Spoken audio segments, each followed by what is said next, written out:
Բարև ձեզ արգելի դիտողներ, Եվրոմեդիայի տաղավարում այսօր հյուրընկալել ենք ազգային ժողովի պատիվ ունեմ խմբակցության քարտուղար Տիգրան Աբրամյանին, շնորհակալ եմ հրավեր ընդունելու համար, պարոն Աբրամյան։ Պարոն Աբրամյան, ընտրության արդյունքները արդեն պարզ են, թե այնտեղ ՍԴ դիմելու մտադրություն ունեն վիճարկելու, բայց ամեն դեպքում ընդհանուր պատկերը պարզ է, բայց ինչ է ասում, իշխող ուժը ասում է, որ գրեթե ընդդիմադիրների ձայների գրեթե 70%-ը ընտրակաշառքի միջոցով է ձեռք բերված ու պետք է այնպես անենք, որ արմատախիլ արվի եւ հաջորդ ընտրություններին այս ընդդիմությունը, այդ թվում նաեւ հանրապետականին, նկատիներ ընդդիմադիր դաշտը առհասարակ փոփոխվի, որպեսզի քրյա օլիգարխիկես խումբը այլևս հաջորդ ընտրություններին մասնակցելու հնարավորություն չունենա։ Ես հիմա ուզում եի նախ ճշտող հարց տալ, ես քրեական թե օլիգարխիկ հատվածներ ներկայացնում Դուք որն եք ցանկանում, սա իմիջիալոց։ Ինչ վերաբերում է ընտրակաշառքի հետ կապված այդպիսի կեղծ ծավալների ներկայացմանը, ապա դա ըստ էության վիրավորանք է հայ հանրության այն հատվածին, ովքեր տարբեր դրդապատճառներով, ծրագրային, գաղափարական, հակաիշխանական գնացել են եւ իրենց զայն տվել են ընդդիմադիր ուժերին։ Շատ ավելի մեծ վիրավորանք, քան կարող է հասնել իշխանությունը սեփական հասարակությանը ժողովրդին, ուղղակի պատկերացնելի չի։ Ու այս հանգամանքը ոչ թե արվել է ոչ գիտակցաբար, այլ նպատակային է արվել իշխանությունը բացրանից, որ փորձում է անընդհատ թիրախավորել կալանավորումներից մինչև հրապարակային զրպարտություններ ընդդիմադիր տարբեր գործիչների եւ ուժերի, ըստ էության այս հետընտրական ժամանակահատվածում որպես նոր ուղղություն ընտրել է նաեւ բոլոր այն մարդկանց, ովքեր իրենց զայն տվել են ընդդիմադիր ուժերի։ Սա ըստ էության վիրավորանք հասնելու մարդկանց, նաեւ այն մարդկանց, որոնք քաղաքական process-ների մեջ են, նաեւ մոլորության մեջ գցելու շատ վառ օրինակ է։ Նայեք, երեք հանրապետականին էլ անդրադարձավ, ասում էր ՀՀԿ, ԲՀԿ հին ցուցակներ ենք վերհանել, որոնք ընտրությունների ընթացքում զբաղվել են ընտրակաշառք բաժանելով։ Ում եք ընտրակաշառք բաժանել, երբեք բաժանել։ Ավելի абսուրդ բան, քան ընտրություններին չմասնակցող ուժին նման մեղավորություն վերագրելը պարզապես պատկերացնելի չէ։ Դուք չեք մասնակցում, բայց ընդդիմադիր ուժերից կամ Ուժեղ Հայաստան կամ մեկի օգտին աշխատել եք, պարոն Աբրամյան։ Հիմա այնքան ձեր ասածը абսուրդ է, հիմա մենք նայեք ինչով ենք մենք զբաղված էլ։ Հիմա իշխանությունը մի ամբողջ ցիկլ, ոչ միայն ընտրական ցիկլ, զբաղված է եղել տարբեր ընդդիմադիր գործիչների ուժերի կալանավորումներով, դրանց քաղաքական գործունեության առումով կասեցումներով կամ մեկուսացումներով, իրավունքի սահմանափակումներով, ակնհայտ կեղծիքներով ընտրություններ անցկացրել, իսկ մենք արդեն 5 րոպեա քննարկում ենք, թե իշխանությունը ասել ընդդիմադիր տարբեր գործիչների հասցեին։ Երեք իշխանությունը հիմա մեկ բանով է զբաղված, բնականաբար իր համար էլ ակնհայտ է, թե ինչ է եղել այս ընտրական process-ներում։ Իրանք նաև տեղյակ են, թե մարդկանց որքան հատվածն է նաև տիրապետում այն ամենին, ինչ որ իրենք են արել այդ ենթադրյալ հանցագործություններին եւ այլն, բնականաբար իրենց համար դա կոմֆորտ չէ։ Հիմա այս իրավիճակից դուրս գալու համար եւ ընդդիմությանը շարժի հնարավորություն չտալու համար անցել են հակահարձակման։ Այն ինչ որ պետք է անեին առնվազն այն ընդդիմադիր ուժերը, որոնք խորհրդամուտ գործելու հնարավորություն են ստացել, հապաղում են եւ այս իրավիճակում իշխանությունը անցել է հակահարձակման։ Դրա համար ես կարծում եմ, որ ոչ թե պետք է կենտրոնանալ նրան, թե ինչ է ասում իշխանությունը, որովհետեւ այն ինչ որ իշխանությունը ասել է կամ արել է, դա այս դրական ցիկլում երևացել է, սկսած շեմը հաղթարած Բարգավաճ Հայաստան կուսակցությանը ակնհայտորեն կեղծիքներով դուրս թողելուց մինչև վերջացած վարչական ռեսուրսի մեծածավալ կիրառում։ Իդեպ երեք էլ կենտրոնական ընտրական հանձնաժողովը մի շարք թեկնածուների նկատմամբ, օրինակ Ռոբերտ Քոչարյանի նկատմամբ քրեական գործ հարուցելու համաձայնություն տվեց, իսկ Դավիթ Ղազինյանը արդեն կալանավորված է, որտեղ ասում է, որ ոտքի տակ եմ տալու քրյա օլիգարխիկ համակարգ։ Դա իմ ասած թեմայի շարունակությունն է, առայն որ իշխանությունը փորձելով կանխել ընդդիմության հնարավոր նախաձեռնողականությունը ինքը անցել է հակընդդեմ գործողությունների, որը արտահայտվում է ոչ միայն քարոզչական արշավներով ընդդիմադիր հատվածը եւ ընդդիմություն դրած հանրության նկատմամբ, այլ նաեւ ըստ էության գործողություններով։ Դա ոչ միայն բերել է նրան, որ տարբեր ուժեր ներկայացնող տեխնացուներ կամ ակտիվ դեմքեր են այս օրերին կալանավորվում կամ կալանավորման, այսպես ասած, վտանգի տակ են կանգնած, այլ նաև այդ մարդկանց հետ առնչվող տարբեր բիզնեսներ, գործարաններ եւ այլն այսօր գտնվում են ըստ էության տարբեր կառույցների ահաբեկչական միջոցառումների շրջանակներում եւ այն ինչ որ չի անում ընդդիմությունը իշխանությունը փորձում է ինքը իր վրա խաղաղացնել։ Իսկ ինչու չի անում։ Պարոն Աբրամյան, չէ՞ կարծում, որ այս ստեղծված փակուղային իրավիճակի նաև այսպես, պատճառը այն է, որ ընդդիմությունի սկզբանն է, այսպես չի ունեցել ծրագրերի հաջորդականություն։ Լավ, հաղթում ենք, էս ենք անում, իսկ եթե չենք հաղթում, ինչ է լինում։ Ի տարբերություն օրինակ իշխանությունների չունեն այդ ասվածը, ոնց որ ասում են, հա, պլան B, պլան G։ Ազգային ժողովում մուտք գործած ուժերը ընտրությունից առաջ հանդես են եկել տարբեր հայտարարություններով, որը եթե խմբավորեն երկու բաներ նշանակում, նախ ընդդիմությունը անվերապահորեն հաղթելու է եւ երկրորդը, եթե իշխանությունը կեղծում է ընտրությունները, ապա ընդդիմությունը ունի, այսպես ասեմ, այդ պլանով շարժվելու հավանականություն, հեղափոխություն անելու, իշխանափոխություն անելու պլան։ Ես հիմա ինքս չեմ կարող ասել, թե ազգային ժողովի մուտք գործած ուժերը ունեն սցենարային այս զարգացման ճանապարհը թե չունեն, որովհետև այս իրավասու չեն։ Եթե ունենան մինչ օրս կներկայացնեն իստուգումը։ Ինչ վերաբերում է օրինակ սահմանադրական դատարան դիմելու, սահմանադրական դատարան դիմելը կարող է լինել 7-8 քայլերից մեկը, որը հնդածս իրականացում է։ Ես սահմանադրական դատարան դիմելը չեմ համարում որպես հիմնական ուղղություն, որովհետև հասկանալի է այն սահմանադրական դատարանը, որը ներկայացված է ըստ էության ԿՊՇ տարբերվող դատարանի ներկայացներով, ապա այդ դատարանից որևէ սպասում չի կարող լինել։ Դրա համար եմ ասում, եթե կար քայլերի որոշակի հաջորդականություն, որոնք պետք է ներկայացնեին, ու պայմանականորեն սահմանադրական դատարանը միգուցե լինի դրանցից մեկը ինչ որ խնդիրներ լուծելու նպատակով, բայց համարել որ դա մեծ նպատակն է, որը գնում են այդ ուղղությամբ որևէ բան ստանալու, ապա բնականաբար դա աբսուրդ է։ Իհարկե ես ինքս չեմ կարծում, որ սահմանադրական դատարան դիմող ուժերը ակնկալիք ունեն այդ դատարանից, միգուցե դա որոշակի թեման բացի եթե դիմում ես այդ կառույցին, ձգելու նաև հնարավորություն է։ Մյուս կողմից միգուցե սա նաև ժամանակ է, որ այնինչ չի արվել նախընտրական ժամանակահատվածում ձախողման պարագայում պլանավորներ իրականացնել, հիմա միգուցե ընդդիմադիր ուժերը փորձում են այդ ժամանակը դրա վրա ուղղել։ Պարոն Աբրամյան, բայց եթե դիմում ես մի կառույցի, օրինակ սահմանադրական դատարան կամ ցանկացած դատարան, նշանակում է, որ եթե դիմում ես, նաև վստահում ես այդ կառույցին ու պետք է հաշ լինես նաև դրա որոշման հետ ու ընդունես դրա արդյունքները։ Այսինքն եթե ՍԴ-ն ինչ շատ հավանական է, որ ընդունի ընտրությունները լեգիտիմ են, հա, արդյունքները լեգիտիմ են, պետք է նաև քաղաքական ուժերը, որոնք դիմել են, դրա հետ հաշ լինեն։ Ես չգիտեմ քաղաքական ուժերը կոնկրետ ինչ նպատակով են դրել եւ ինչ են ակնկալում։ Ես որոշակի սցենարների մասին արդեն ասացի նախորդ հարցադրման պատասխանում, բայց համայն դեպս չեմ կարծում, թե այս պայն այդ ուժերը, որոնք դիմել են սահմանադրական դատարան, այնքան միամիտ են, որ նրանք ակնկալիք ունեն, որ արդարություն է լինելու կամ ինչ-որ բան է այդտեղ հանգուցալուծում է լինելու։ Իրականության մեջ շիշտ կլինի, որ իրենք ասեն, թե ինչի են դիմել եւ ինչ ակնկալիք ունեն սահմանադրական դատարանից։ Պարոն Աբրամյան, նայեք մյուս թեզը ինչ են անդադ առաջ տանում, հայ իշխանությունները ասում են, հա, դժգոհ եք չեք ընդունում ընտրության արդյունքները, համարում եք կեղծված են, ապա հեղափոխություն արեք, եթե դժգոհ եք այս իրավիճակից։ Ասում են, եթե հանրությունը հաշ չի արդյունքների հետ, ոնց է որ հրապարակում ընդամենը 2 մարդ կա, ազգային ժողովի ընդդիմադիրների հատվածը դատարկեն։ Ես չհասկացա, թե ինչ է նշանակում հրապարակում ընդամենը 2 մարդ։ Նշանակում է, որ դատարկ է փողոցն, այսինքն հանրային դժգոհություն չկա, եթե դժգոհ լինեն, մարդիկ դուրս կգային։ Բոլոր այն մարդիկ, ովքեր փորձում են իրենց կարծիքը արտահայտել եւ դա որոշակի հանրային արձագանք է ստանում,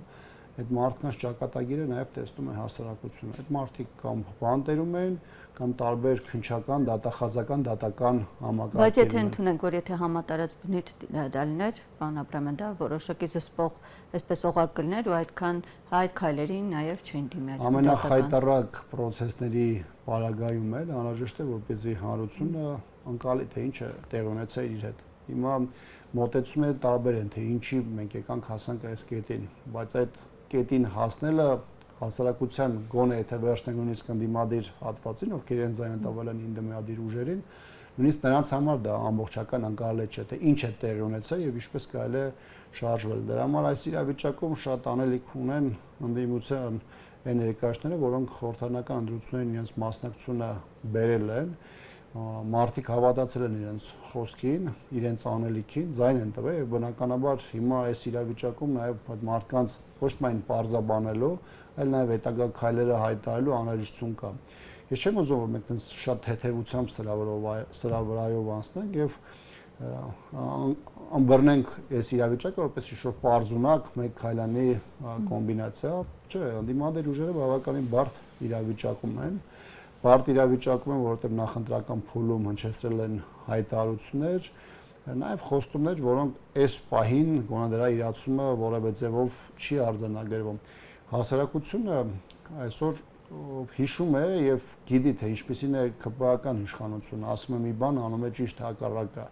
բայց չի կարող ընդդիմադիր ուժը եւս վերցնել դա իր համար որպես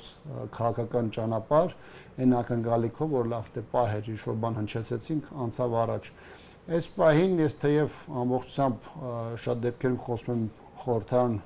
մուտք գործելու հնարավորություն ստացած ուժերի մասին, բայց իհարկե process-ը պետք է այնպեսին դառնա, որին միանան ոչ միայն խորհրդարանական, այլ նաև արտախորհրդարանական ուժերը։ Պարոն Աբրամյան, օրինակ 3 Սամվել Կարապետյանը այսպես էր, հա, կոչեր արել, ասում ընդդիմադիր ուժերի համախմբման կոչման։ Մի քիչ ուշացած չէ, սա ընդդիմադիրների շրջանակն է։ Ոչ միայն իր կողմից հնչեցրած, այլ առհասարակ ընդդիմության համար։ Առհասարակ ես կարծում եմ, որ ընդդիմությունը պետք է process-ը գեներացնել առնվազն ընտրությունների գիշերը, երբ որ ընտրությունների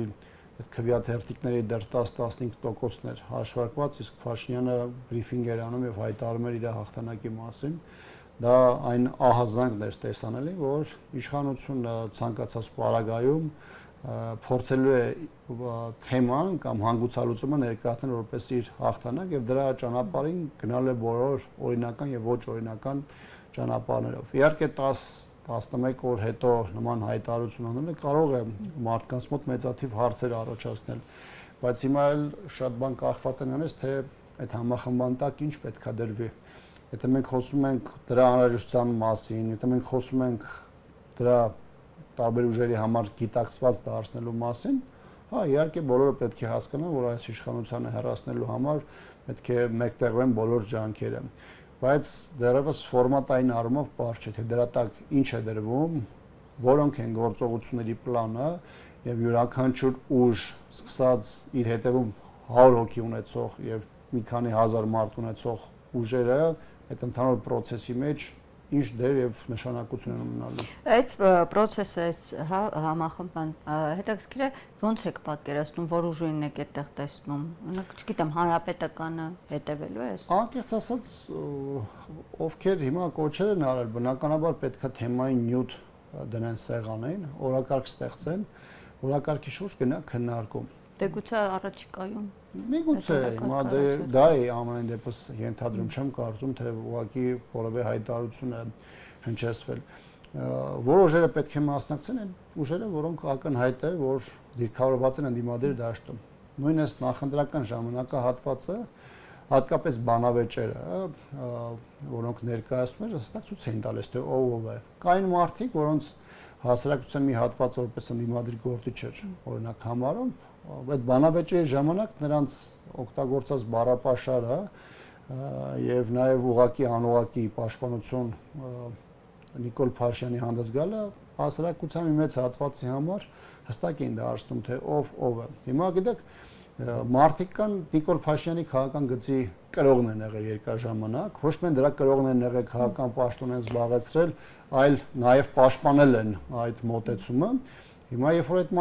մարդիկ օրինակ հայտարարում են, ասում են ընդդիմադիր ուժեր են գալիս են համախմբման տակ մտնել, բնական է, չէ, որ այդ մարդկանց գործունեության հետ կապված բազմաթիվ հարցեր կան։ Մի հարց, հենց այդ նույն ուժերն էլ ու նաև հանրության ինչ որ մի զանգվածի մոտ էլ, հա, այսպեսի մի քննարկումներ կան, հենց այդ ձեր նշած ուժերը, որոնք ընդդիմադիր են հանդես գալի, իրենք էլ ձեզ հակադարձում են, ասում են, այդ ոնց է Նիկոլ Փաշինյանը առավոտից երեկո խոսում է, սա նստելու է, նա նստելու է, նա նստելու է, բայց Սերժ Սարգսյանի անունը չի տալիս։ Այդ իրենք էլ այդպես են ձեզ արտականգում։ Դրանք անողները բարձ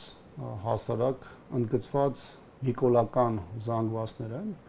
որովհետև նախ Սերժ Սարգսյանի նկատմամբ մեծ թվով քրեական գործեր կա, ընդհանուր արգելք կա դրված նրա երկրից հեռանալու հետ կապված։ Երկրորդը Սերժ Սարգսյանը ունը բազմիցս հնչել է նաև նախընտրական շրջանում են պարագայում, երբ որ հանրապետական անմիջական մասնակցություն չի ունեցել ընտրական process-ներին, այսօր հանրապետական կուսակցության նախագահի առաջին տեղակալը կալանավորված է Արմեն Աշոտյանը։ Մենակ վերջինս փուլում նաև խորհրդի անդամ Արման Սահակյանն է այսօր կալանավորված, մեր կուսակցության տարբեր ներկայացուցիչներ, որոնք կոշտ բառապաշարն օգտագործված, քրեական հետախուզումը հայտարարված եւ այլն։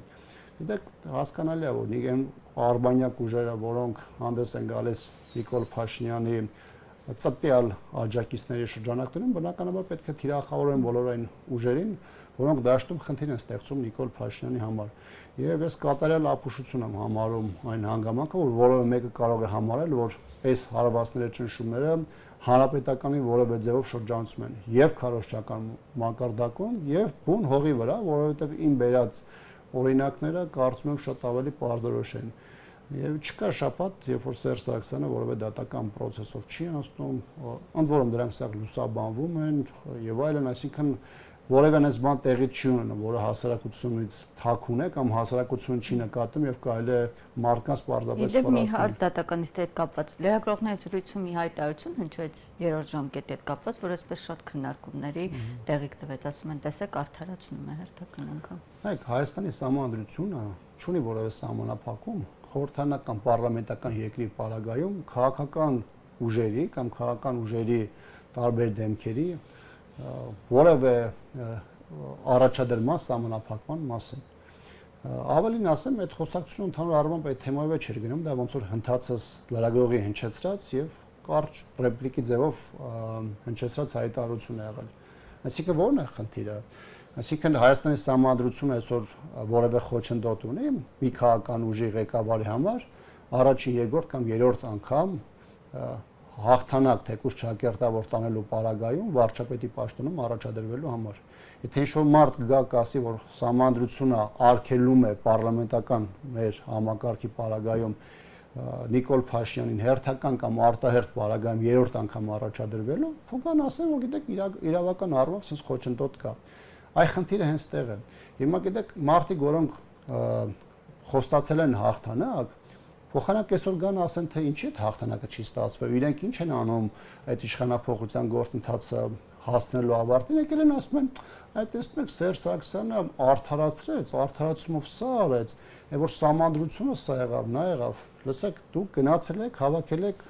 այնքան տոկոս, որը հիմա արձանագրված է։ Ընդունում եք դրա արդյունքները, թե չեք ընդունում։ Եթե չեք ընդունում, ասեք, չէ, էսի մեր հավաքած տոկոսը չի։ Եթե դուք ընդունում եք, ասում են չենք ընդունում, էլ ոնց ասեն, ասում են։ Դե եթե չեն ընդունում, հետո գնում, եթե չեն ընդունում, գնում են այդ հստակ սահմանված չափով վերցնում են իրենց մանդատները, նշանակում է տեղ որոշակի հակասություն է, չէ՞, դրա հետ կապված ստեղծում։ Հիմա այդ ամեն ինչը հեգչի իշխանությունն է մեծ տարապ լցնում ինֆորմացիոն դաշտում։ Մի կողմից մանիպուլացնելու, մի կողմից այդ հիմնական թեմաները թիկունքում թողելու եւ իշխանության կողմը անընդհատ, այսպես ասած, բոշկաներ գլորելու համար ընդդիմադիր դաշտում էլ ու նաեւ այնպիսի ուժերի կողմից, որոնք ընդդիմադիր դաշտում դիրքավորված են, բայց իրականում Նիկոլ Փաշինյանի արբանյակ ուժեր են, ասենց արհեստական անընդհատ օրակարգեր են գալիս, որի թիրախում շատ հաճախ հայտնվում է հանրապետականը։ Այդ ձևով ոչ համախմբում է տեղի ունենալու, ոչ էլ որևէ լուրջ խնդիր է լուծվելու։ Դրա համար մարդկանց որևէ ձևով չպետք է խաբել, չպետք է առաջնային թեմաները, որոնք կապված են այսօր իշխանափոխության հետ, դնել մի կողմի վրա, սկսել կենտրոնալ մի թեմաների վրա, որտեղ ըստ էության որևէ բան գոյություն չունի։ Պարոն Աբրամյան, դեպ մանդատների հետ կապված հիմա հաջորդ թեման դա է վերցնել թե չվերցնել մանդատները։ Ինչ է տալու չվերցնելը ու ինչ է տալու վերցնելը, որը այսպես որակվում է որպես Փաշինյանի մոտ ընդդիմություն աշխատել։ Ընդդիմության այն հատվածը, որոնք խորհրդան մտնելու հնարավորություն են ստացել, այ նրանք այդ հարցին պետք է պատասխանեն, թե իրենք դա վերցնելուց ինչ են անելու եւ չվերցնելուց հետո ինչ են անելու։ Այսինքն պետք է զբաղվեն դրա վրա, հանրության ուշադրությունը, քաղաքական ակտիվությունը պետք է բերեն կենտրոնացնեն դրա ուղղությամբ, այլ ոչ թե վերցնեն, արհեստական թեմաներ, որոնք իդեպ շատ ժամանակ պաս է տրվում իշխանական տարբեր գործիչներից եւ սկսեն ընդդիմության ներսում մեղավորներ եւ պատասխանատուներ փնտրել։ Սա մեկ։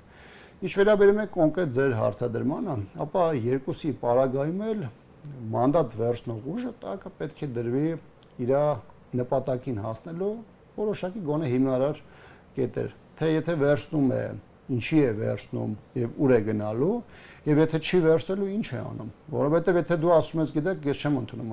ընտրությունների արդյունքները ու չեմ վերցնում, գնում ես տուն, դա որևէ ձևի չի կարող ընկալ լինել ոչ քեզ ձայն տված ընտրողների համար, ոչ էլ քաղաքական դաշտում գտնվող այն անձանց համար, որոնք քո քաղաքական ուժը այս կամ այն չափով համարել են լուրջ կամ քո առաջնորդին։ Դրա համար երկու դեպքում էլ վերցնեն թե չվերցնեն, դրա արդյունավետությունը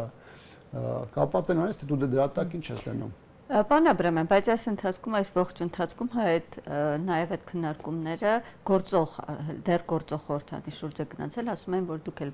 Փաշինյանին լեգիտիմ չեք համարում, հա, ընտրության արդյունքները վիճարկում եք, բայց դուք էլ վերցրեցիք մանդատները։ Ահ, 21-ի 26-ի ժամանակահատվածը բավականին տարբեր էր։ 26-ի ընտրությունների մասնակցող ուժերը տեսել էին, թե նախորդ 5 տարվա ցիկլում ինչ է տեղի ունեցել։ Ի ձևով կարող էր օգտագործվել մանդատները, ի ձևով օգտագործվեց եւ այլն։ Հասարակության ասացնել է դա։ Երբ որ մենք խոսում ենք 21-ի մասին, որևէ մեկը դեռևս հստակ չգիտեր, թե 5 տարվա ընթացքում ինչ է լինելու եւ տարբեր ուժերի մանդատ ունենալը ընդհանուր գործին ինչով է նպաստելու։ Բայց իմիջիայլոց եթե մենք նախորդ 5 տարվա շրջանի մասին ենք խոսում, ապա առնվազն 3 շրջան եղել է, որտեղ մանդատները կարող էին կարևոր դառնալ, օրինակ իմպիչմենտի գործընթաց իրականացնելու համար։ Առաջինը դա 22 թվականի դիմադրության շարժումն էր, որը անկախ նրանից թե դրա մասին ինչ կարծիք կարտահայտվի, ընդդիմադիր դաշտում գեներացվեց բավականին ակտիվ պայքար փողոցում եւ բավականին երկար ժամանակահատվածով։ Ճիշտ է, դա նպատակին ի վերջո չծառայեց, բայց ամեն դեպքում բավականին ակտիվ process եղավ։ Երկրորդը 24 թվականն էր, Սրբազան շարժումը, երբ որ հիշեք ժամանակահատվածը, երբ որ ինքը Բագրատ Սրբազանը որպես շարժման առաջնորդ հանդիպեց ընդդիմադիր խորհրդանական ուժերի հետ, որին նաև այդ բազմաթիվ հանդիպումների նաև ես եմ մասնակցել եւ նշեց, որ քանի որ խնդիրը համանդրական ճանապարհով գնալն է, դա պետք է լուծվի խորհրդանում եւ նա փորձում էր հասկանալ, թե մենք իմպիչմենտի գործընթացը որ փուլում եւ ինչպես կարող ենք իրականացնել։ Եվ երրորդը դա եղել է նախորդ տարի, վերջին փորձները, երբ որ քաղաքական դաշտում այդպիսի նախաձեռնություն եղավ, հանրապետական ինքը ասաց, որ պատրաստ է դրան պաշտպանելու, ինչի ենք նաև մենք այդ ճանապարհով գնում, որովհետև առնվազն 1 տարի առաջ արդեն պարզ էր, թե իշխանությունը ինչ քայլեր է գնալու, վարչական ռեսուրսները ինչպես է կիրառելու, հնարավոր մրցակիցներին ինչպես է մեկուսացնելու, այն ինչի մասին մենք խոսում ենք մի տարի առաջ, ցավալիորեն դրանք շատ ավելի մեծ ծավալով այս ընթացքում իրականացրեցին եւ նաեւ բերեցին այդ վիճակին։ Եվ 3 դեպք եղել է առնվազն, երբ որ դրա շուրջ կարող էր լինել լուրջ կոնսոլիդացիա եւ process-ը առաջ շարժվել։ Դրա համար երբ որ մենք խոսում ենք, հանրությունը նաեւ վերլուծում է այդ ժամանակահատվածը, համեմատության մեջ է սա դիտարկում եւ ասում է, գիտեք, նախորդ 5 տարվա մեջ այս դասական կանոններով չի եղել, դրա համար դուք ինչ եք առաջարկելու հաջորդ փուլում, եթե դուք վերցնում եք մանդատները։